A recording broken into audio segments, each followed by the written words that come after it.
राधे राधे। अच्छा क्या है, बुरा क्या है? किसी से भी पूछे अच्छा क्या है, बुरा क्या है, किसी भी इंसान से पूछे अच्छा क्या है, बुरा क्या है, तो कहेगा मुझे अच्छा लगता है वो अच्छा है, मुझे जो अच्छा लगता है वो अच्छा है, और मुझे जो यानी घूमना फिरना खाना पीना जो भी अच्छा लगे, अच्छा पहनना, जो मुझे अच्छा लगता है वो अच्छा है, जो मुझे खराब लगता है वो खराब है। यानी हर इंसान यही कहेगा। लेकिन रियल में अच्छा है क्या? रियल में अच्छा है क्या?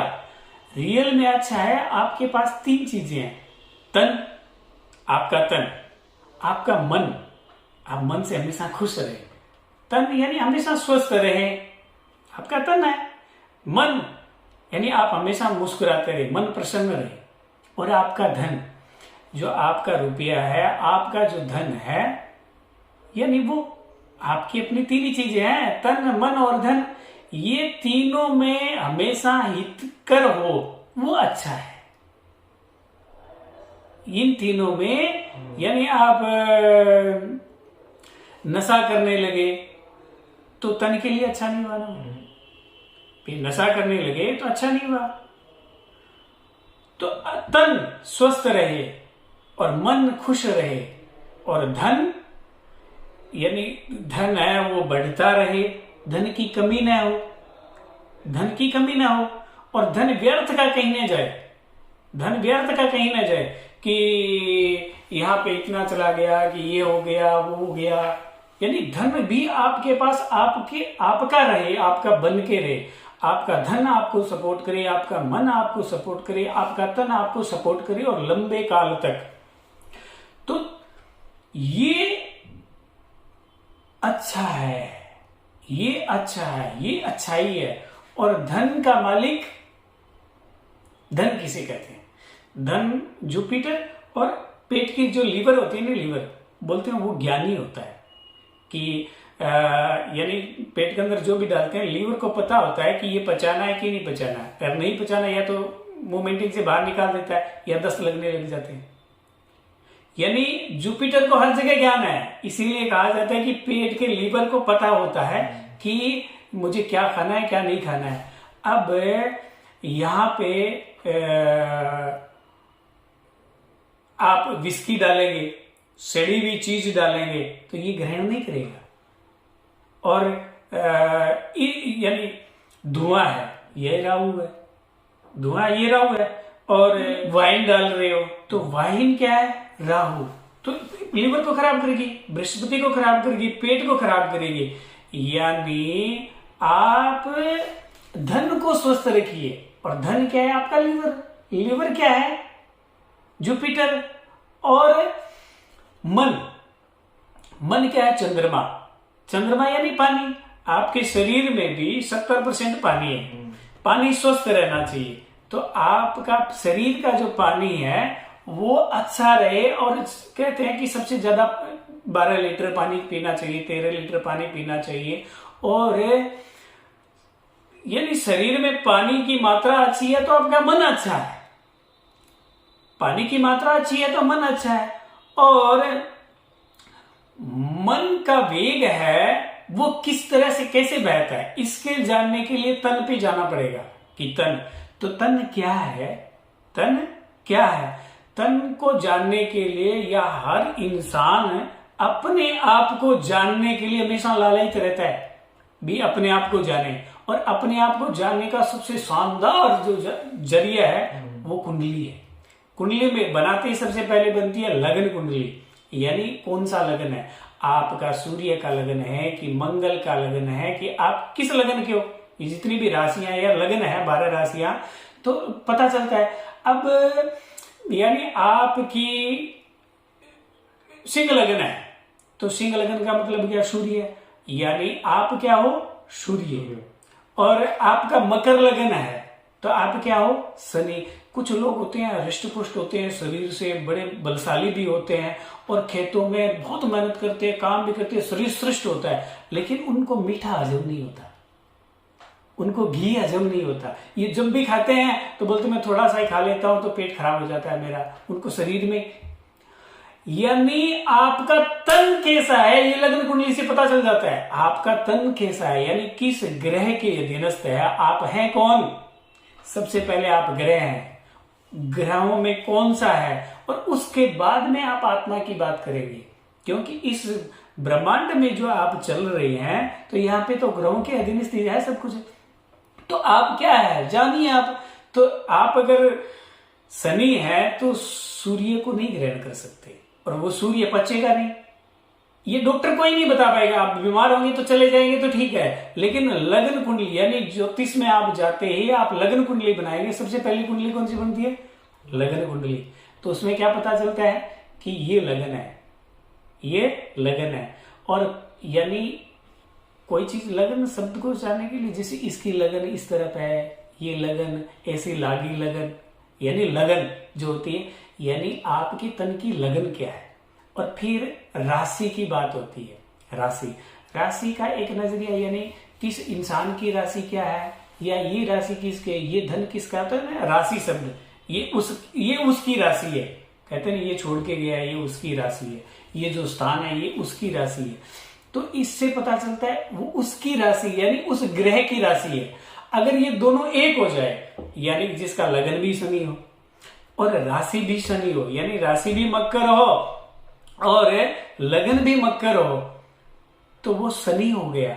अब वो मीठा कभी खाएगा ज्यादा, थोड़ा सा भी ज्यादा हो गया, जैसे शरीर में हर एक परफेक्ट चीजें हैं, लेकिन थोड़ा सा भी ज्यादा होगा पचेगा नहीं उसको। और वो जिंदगी भर घूमता रहता है कि मेरे को मीठा नहीं पचता, मेरे को घी हजम नहीं होता। क्यों कि तुम शनि हो।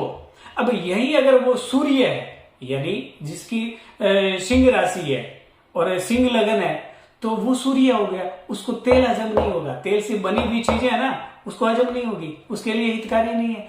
तो अपने आप को जानने के लिए सबसे बेस्ट तरीका क्या हुआ, अपनी कुंडली में जाए। अपनी, इसीलिए कहते हैं ज्योतिष से बड़ा कोई बताने वाला है ही नहीं कि आप हैं कौन।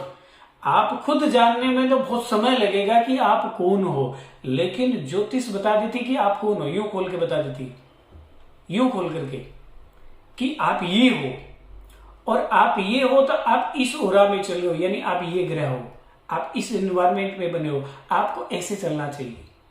यानी उससे बढ़िया सलाह कौन दे सकता है। यही तो सबसे बढ़िया सलाह है ना कि आप हैं कौन। आपको पता चल गया कि मैं ये हूं, तो अब आपको क्या हितकारी है, क्या हितकारी नहीं है। भाई शनि ये हो गया तो सूर्य ये हो गया, पिता पुत्र की वैसे बनती नहीं, शनि सूर्य की बनती नहीं, तो वैसे ये चीजें होगी।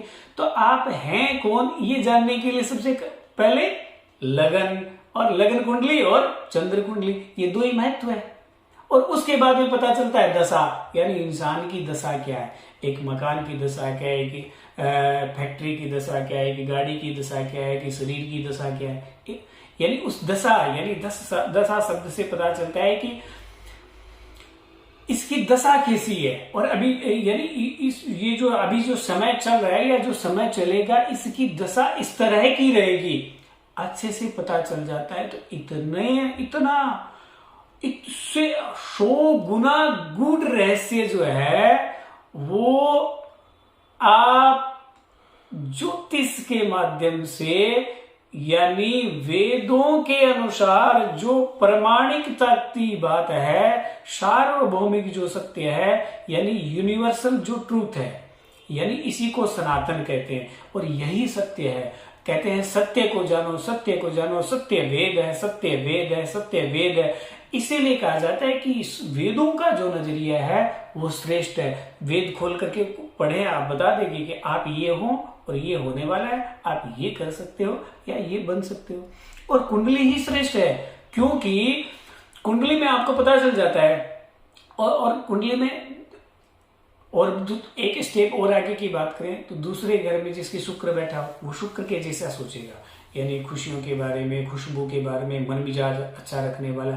मंगल अगर दूसरे घर में बैठा है या दूसरे घर में मंगल है, तो आदमी क्या सोचेगा, उसकी बुद्धि कैसे होगी। उसकी बुद्धि होगी यानी ऊर्जा में लगी हुई, या तो वो फौज में जाने की सोचेगा यानी हर समय हार्डवर्क करता रहे, या वो हर समय खेलने की सोचेगा यानी वो हर समय ऊर्जा से भरपूर भरा हुआ काम है वो करना चाहेगा।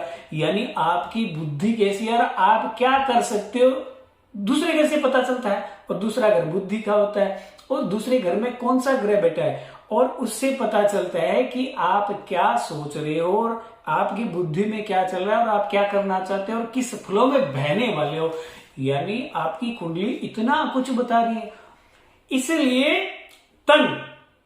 अपने तन और अपने मन और अपने धन, इन तीन, ये जो तीन है यही अच्छे हैं। यानी इन तीन को कभी नुकसान न पहुंचे, इन तीनों में कभी तकलीफ ना हो। यानी आपके मन को कभी तकलीफ ना हो कि मैं दुखी हो गया, मैं दुखी हो गया, ऐसा कभी ना हो। इसके लिए क्या होगा, मन आपका स्वस्थ रहे, मन अच्छा रहे। तो इसके लिए तीन चीजें हैं, इनको जान लो, आप हमेशा खुश रहोगे, मस्त रहोगे।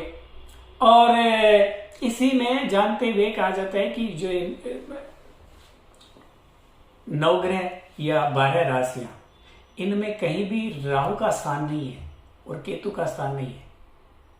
मेष से मेष, वृक, मिथुन, कर्क, सिंह, कन्या, तुला, वृश्चिक, धनु, मकर, कुंभ, मीन, ये 12 राशियां हैं। लेकिन किसी का भी मालिक राहु नहीं है, किसी का भी मालिक केतु नहीं है। सूर्य है, मंगल है, बुध है, बृहस्पति है, किसी की 2 राशियां हैं, किसी की 1 राशि है, यानी उसका अंश वहां पे है, इसलिए वो राशि है। ये वो सूर्य की राशि है, यानी ये कहते हैं ये इस इंसान की राशि है।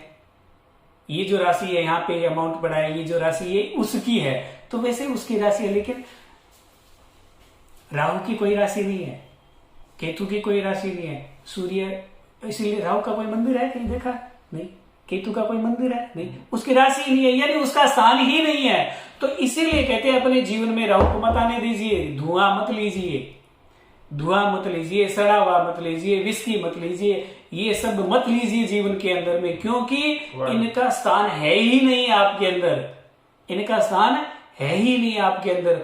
और राहु की पूजा करें, राहु की तो नजदीक ही नहीं जाना चाहिए, राहु के नजदीक ही नहीं जाना चाहिए। राहु की पूजा करनी तो दूर की बात, राहु की कभी राहु के कोई मंदिर, कोई ग्रह बना उसकी पूजा कर जाते, कभी नहीं की जाती ना। डराया तो बहुत जगह सुना है मैंने कि डराया जाता है कि राहु खराब है, लेकिन राहु की पूजा तो नहीं की जाती ना। कोई राहु का मंदिर होगा वहां पे पूजा करें, क्योंकि जहां आप जाओगे या कुछ करोगे तो वहां से उसके पास जो होगा वो मिलेगा आपको और वो आप लेंगे। इसीलिए कभी कहीं राहु का मंदिर नहीं बनाया कि कहीं जाओगे आप किसी के पास में भी, तो वहां जाने से आपको वहां से कुछ मिलेगा ना, वहां आप झुक रहे हो तो वहां से मिलेगा। और तो राहु तो अच्छा नहीं है किसी भी, इसीलिए राहु का कहीं मंदिर नहीं है। तो राहु का कहीं मंदिर नहीं है, राहु का कहीं स्थान नहीं है, इसलिए कहा जाता है कि राहु को अपने जीवन में, अपने घर में, अपने आचरण में कहीं आने नहीं देना चाहिए, समीप भी नहीं जानी चाहिए, राहु की कोई पूजा नहीं करनी चाहिए। राहु के जो चीजें होती है उनका दान किया जाता है, या फिर राहु का मंत्र का एक जप करवाया जाता है वो ब्राह्मण के द्वारा, क्योंकि जुपिटर होता है ना, उसके अंदर वो कैपेसिटी होती है कि सारी जो एनर्जी है उसको सोच कर ले, खराब एनर्जी को है वो मिटा दे।